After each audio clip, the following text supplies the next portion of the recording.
കേട്ടുകൊണ്ട് പഠിക്കാമിലേക്ക് വീണ്ടും സ്വാഗതം. നമ്മൾ ഇന്ന് നോക്കാൻ പോകുന്നത് നമുക്കൊക്കെ ഏറ്റവും സുപരിചിതമായിട്ടുള്ളൊരു കാര്യമാണ് കുടുംബശ്രീ. എല്ലാവരും കേട്ടിട്ടില്ലേ? നമുക്ക് കുടുംബശ്രീയെ പറ്റിയിട്ട് ഒന്ന് നോക്കിയാലോ. കുടുംബശ്രീ ആരംഭിച്ച വർഷം ഏതാണെന്നറിയോ? 1998 മെയ് 17 9ാം പഞ്ചവത്സര പദ്ധതി കാലത്താണ് കുടുംബശ്രീ ആരംഭിക്കുന്നത്. കുടുംബശ്രീ പദ്ധതി ഉദ്ഘാടനം ചെയ്ത ജില്ല മലപ്പുറത്ത് കോട്ടക്കുന്ന് എന്ന സ്ഥലത്താണ്. ഉദ്ഘാടനം ചെയ്ത വ്യക്തി AB വാജ്പേയി. കുടുംബശ്രീ രജിസ്റ്റർ ചെയ്തിരിക്കുന്നത് സ്റ്റേറ്റ് പോവർട്ടി ഇറാഡിക്കേഷൻ മിഷൻ എന്ന പേരിലാണ്. പദ്ധതി നടപ്പിലാക്കുന്നത് കേന്ദ്ര സർക്കാരിൻ്റെയും നബാർഡിൻ്റെയും സഹായത്തോടെയാണ്.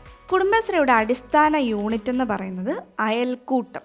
കുടുംബശ്രീയുടെ വെബ് പോർട്ടൽ സ്ത്രീശക്തി. കുടുംബശ്രീയുടെ ആപ്തവാക്യം എന്ന് പറയുന്നത് സ്ത്രീകളിലൂടെ കുടുംബങ്ങളിലേക്ക്, കുടുംബങ്ങളിലൂടെ സമൂഹത്തിലേക്ക്. കുടുംബശ്രീ പദ്ധതിയുടെ ഗവേണിംഗ് ബോഡി അധ്യക്ഷൻ തദ്ദേശ സ്വയംഭരണ വകുപ്പ് മന്ത്രി.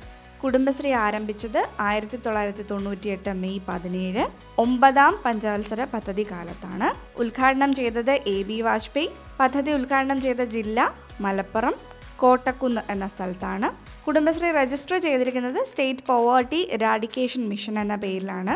പദ്ധതി നടപ്പിലാക്കുന്നത് കേന്ദ്ര സർക്കാരിൻ്റെയും നബാർഡിൻ്റെയും സഹായത്തോടെയാണ്. കുടുംബശ്രീയുടെ അടിസ്ഥാന യൂണിറ്റ് അയൽക്കൂട്ടം.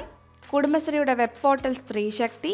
കുടുംബശ്രീയുടെ ആപ്തവാക്യം സ്ത്രീകളിലൂടെ കുടുംബങ്ങളിലേക്ക്, കുടുംബങ്ങളിലൂടെ സമൂഹത്തിലേക്ക്. കുടുംബശ്രീ പദ്ധതിയുടെ ഗവേണിംഗ് ബോഡി അധ്യക്ഷൻ തദ്ദേശ സ്വയംഭരണ വകുപ്പ് മന്ത്രി.